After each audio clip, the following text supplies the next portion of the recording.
Dès le premier match, je vous l'avais dit, les gars. Gonzalo Garcia a vérifié. Dès le premier match, je vous l'avais dit. Pourquoi? Parce que c'est un profil de neuf ultra intéressant et surtout très compatible avec le style Xabi Alonso. Et on l'a vu durant ces 4 matchs de la Coupe du Monde des clubs, où sur ces 4 matchs, il t'a montré toute sa palette footballistique. En appui, en déviation, son jeu de tête, il t'a tout montré. Et surtout, collectivement, dans un collectif, il t'apporte énormément. Tout ce qu'il fait, c'est pertinent et c'est compatible Xabi Alonso. On l'a vu match 1, match 2, match 3 et là match 4. Tu joues quand même contre la Juventus et il te met le seul but du match. Il te permet de te qualifier pour les quarts de finale. Mais avant d'aller plus loin, les gars, dans la vidéo, dans le débrief de ce match, je vois que 91% des gens regardent mes vidéos et ne sont pas abonnés à la chaîne. Et ça, les gars, je trouve que c'est pas normal. Si vous aimez mon contenu, mon style, mon franc-parler, abonnez-vous, les gars. Ça me fera énormément plaisir et ça m'aidera énormément et ça contribuera à, à mettre la chaîne en valeur et à me donner de la force. Donc n'hésitez pas à vous abonner. Et pour ceux qui le font, je vous remercie énormément. Bon, maintenant que ça c'est dit, les gars, revenons au match. Et sur cette victoire du Real Madrid 1-0 face à la Juve. Un match dans l'ensemble satisfaisant, on va dire. Même si en première mi-temps, moi je trouve c'est très mitigé. Défensivement, tu as du mal. Tu es plutôt fébrile. Ça passe énormément du côté de Rudiger et Trent. D'ailleurs, Rudiger il fait un début de match très compliqué, je trouve. Ensuite, là où tu as été plutôt pas bon, je trouve, c'est avec l'utilisation du ballon. Tes milieux ont eu du mal à dicter le tempo en début de match, toute la première mi-temps, je trouve. Pas assez de redoublement de passes, très peu de combinaisons. Très peu de mobilité autour du ballon. J'ai trouvé le milieu aussi en difficulté. Par contre, là où tu as été plutôt bon en première période, c'est sans ballon. Sans ballon, il y a eu un excellent pressing, un très bon pressing, on va dire, on va pas abuser non plus. Un bon pressing et un beau contre-pressing. Et ça, ça t'a permis quand même de subir moins d'attaques de la part de la Juve. Parce que quand tu perdais le ballon, souvent, tu le récupérais derrière. Et ça, c'est un des très bons points. En première mi-temps, ça a été ton jeu sans ballon. Pressing, contre-pressing, très efficace. Ensuite, concernant la Juventus, j'ai trouvé quand même assez bonne durant le match. Je m'attendais à beaucoup plus pire, on va dire à pire. Ça fait un petit moment que j'ai pas vu cette équipe jouer. Et de ce que j'entendais à droite, à gauche, apparemment, cette équipe était totalement en déclin et avait très peu de qualité. Franchement, je trouve les gens un peu durs, même si c'était pas une Juve incroyable, mais c'était une Juve quand même qui t'a mis en difficulté, notamment en première mi-temps, et qui a franchement des bons joueurs de ballon, avec tous des profils différents. Mais globalement, il y a de la qualité quand même, surtout offensivement dans cette équipe, avec Yildiz, un très bon jeune, Colomwani, Conceição. Moi, je trouve qu'il y avait quand même du ballon et cette équipe t'a mis en difficulté, surtout en première période. Et même dans l'ensemble du match, t'as quand même Courtois qui t'a fait quelques parades et t'as été quand même mis en danger sur des actions où ça t'a pris de vitesse, où ça t'a éliminé individuellement, où ils ont pris le dessus, on va dire, par moment sur ta défense. Même si, voilà, dans un match, c'est très dur de concéder aucune occasion et être impérial de A à Z, surtout défensivement. Mais quand même, on va souligner cette équipe de la Juventus qui était pas dégueulasse, qui était plutôt bonne durant tout le match, on va dire. En seconde période, par contre, pour les Real, c'est beaucoup mieux, je trouve. Beaucoup mieux avec ballon surtout, car sans ballon, tu es toujours aussi bon, on va dire, dans le pressing et le contre-pressing. Et ça, c'est vraiment satisfaisant, par contre. Xabi Alonso, en très peu de temps, quand même, il t'a mis en place, il a déjà mis sa patte sur cette équipe du Real Madrid, et surtout sans ballon. Avec ballon aussi, on l'a vu en seconde période, où tu as une meilleure maîtrise, je trouve. Tes milieux près de l'ascendant et dictent cette fois-ci le tempo du match. On les voit beaucoup plus.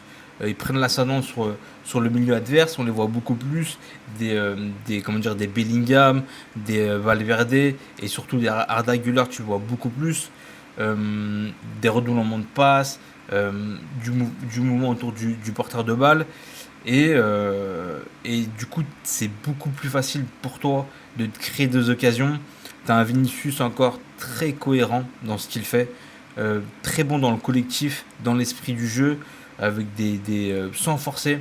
On est sur un Vinicius quand même, je trouve, depuis Pachuca, qui est intelligent dans son jeu tactiquement, euh, autant avec et sans le ballon. Je le vois beaucoup moins forcé. Euh, Par moment être playmaker et faire des très bons changements d'aile au bon moment, faire des bonnes passes. Je trouve beaucoup plus intelligent dans son jeu, je trouve. Et, euh, et par moment aussi, il fait encore des différences parce que il alterne son jeu. C'est-à-dire que avant, c'était trop prévisible dans le sens où il prenait le ballon, il longeait la ligne, il prenait le ballon et je vais faire mes différences coûte que coûte.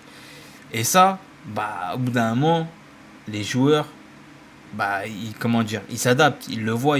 Si tu fais qu'une seule chose, t'alternes pas, tu deviens prévisible pour l'adversaire. Et là, il va pas tout le temps provoquer. Il choisit le bon moment pour provoquer. Et c'est là où je trouve, si ça vient de Xabi Alonso, c'est plutôt intéressant, car il va pas constamment provoquer, il va provoquer au bon moment. Surtout quand tu as un contre un joué, quand tu as deux trois joueurs, il va pas se lancer bêtement à essayer de dribbler deux trois joueurs, car forcément tu vas passer une fois sur 5 ou voire sur 6. Donc beaucoup plus intelligent, et à chaque fois qu'il a pu faire des différences, c'est parce qu'il a décidé de dribbler dans la bonne situation. Comme on a commencé à parler des individualités avec Vinicius, on va continuer, on va parler de l'autre attaquant, Gonzalo Garcia. Les gars, quel match encore, quel neuf en réalité, quel neuf. Et encore aujourd'hui, tu as montré une autre de ses qualités, une autre de ses palettes en tant que neuf, avec ce but de la tête qui te donne la victoire. Gonzalo Garcia encore très bon en termes de collectivement parlant, avec les efforts sans ballon, le pressing très intelligent, très juste, très cohérent dans ce qu'il fait. Et même avec le ballon, que ce soit en déviation, dans ses appels. Je trouve que c'est vraiment euh, un des profils qui te manquait l'année dernière. Et là, tu l'as avec Gonzalo Garcia et au meilleur des moments avec aussi Xabi Alonso, car c'est totalement le style de Xabi Alonso, un joueur comme Gonzalo Garcia. Donc, je ne vais pas m'attarder dessus parce que j'en ai énormément parlé dans mes autres vidéos pour le match, pour le premier, le deuxième et le troisième match. Mais il est dans la continuité de ces matchs-là. Il est encore très important aujourd'hui et il te il te met le but de la victoire. Ensuite, on va descendre par rapport au milieu individuellement. Bellingham, très bon en seconde période. Mitigé en première période, mais globalement, encore une fois, c'était toute l'équipe. Très bon en seconde période. On retrouve le Bellingham euh, qui peut percer avec le ballon, percer les lignes avec le ballon, avec la passe. Très bon techniquement. Arda Güler, pareil, un peu plus bas. Beaucoup plus pertinent avec le ballon, une meilleure utilisation du ballon, qui enfin combine, trouve des bonnes passes. Valverde, très fort encore aujourd'hui, élu homme du match apparemment. Mais Valverde aussi, qui par moment te perce les lignes avec sa conduite de balle, qui se projette énormément en avant aussi et qui se procure souvent de très belles occasions. On l'a vu encore une fois aujourd'hui avec sa retournée vers la fin du match. Valverde, que je trouve qui lui aussi monte en puissance depuis le match 1 et que je trouve très satisfaisant. Fran Garcia, franchement, c'est le meilleur des pistons pour l'instant entre lui et Trent. Trent, on va revenir après dessus parce qu'il y a beaucoup de choses à dire encore une fois sur Trent. Mais Fran Garcia, franchement, monté en puissance aussi depuis le premier match contre Al Hilal. Et Fran Garcia, moi je trouve, il a fait un excellent match aujourd'hui. Beaucoup de volume de jeu, des contrôles d'obus, des contrôles qui permettent de se retourner rapidement dans la surface. Il a très bien combiné avec ses coéquipiers, notamment avec Vinicius sur le côté. Fran Garcia, je trouvais très très juste, très propre techniquement. et aussi encore une fois de gros efforts sans ballon, un fort pressing. C'est l'un qui effectue le plus de pressing dans cette équipe du Real Madrid. Pressing et contre-pressing, il a récupéré pas mal de ballons à la perte de balle, je trouve. Donc Fran Garcia, encore un très très gros match, je trouve, un très très gros match encore une fois aujourd'hui. Par contre, moi Trent, depuis le premier match, je trouve que offensivement, là où je l'attendais le plus, il t'apporte très peu.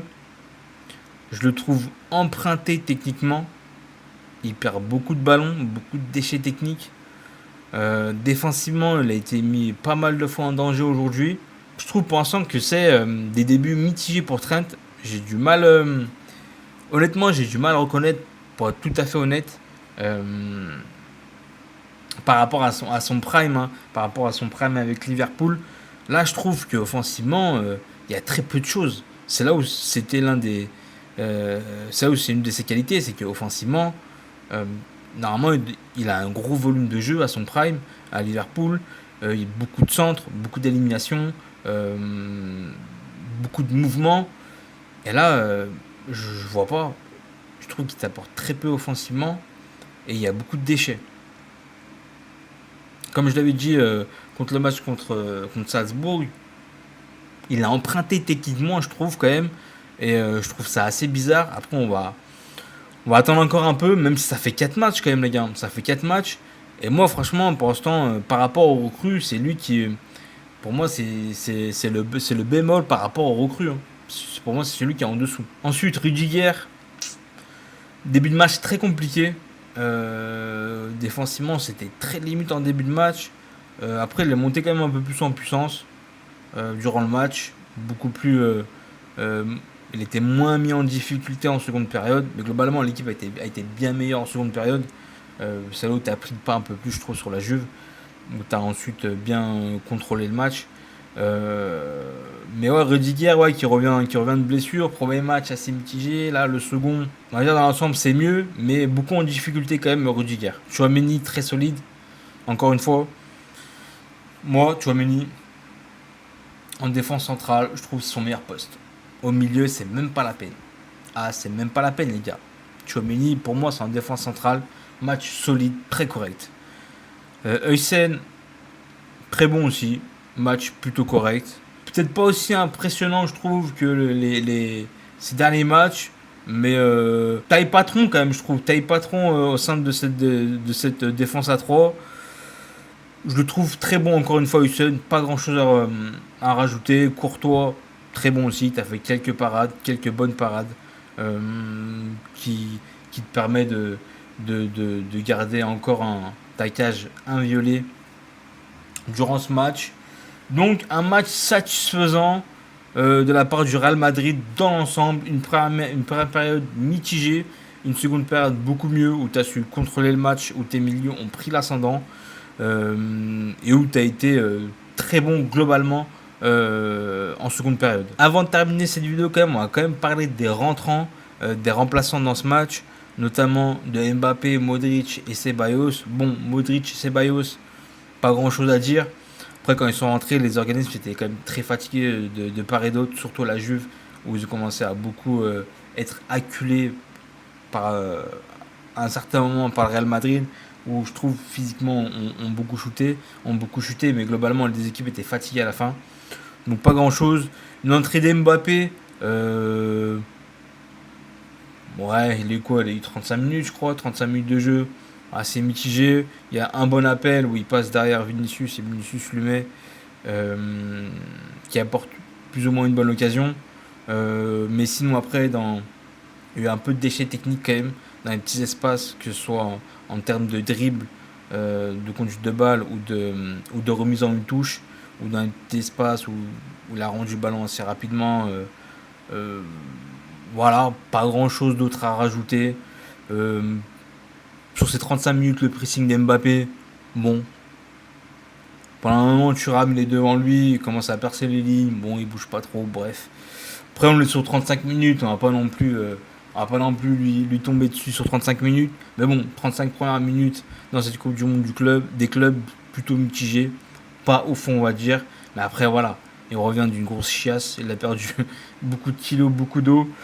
Donc voilà, on va pas lui tomber dessus. Pour finir les gars, dites-moi vous ce que vous en avez pensé dans les commentaires. Comme d'habitude, est-ce que ce match a été satisfaisant pour vous de la part du Real Madrid?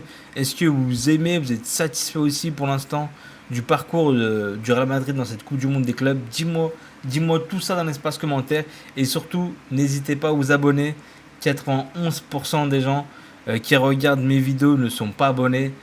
C'est quand même pas normal les gars. Si vous aimez mon contenu, n'hésitez pas à vous abonner. Ça me donne énormément de force et ça me soutient énormément. Encore merci pour ceux qui s'abonnent. Et nous, sinon, on se dit à la prochaine. Ciao.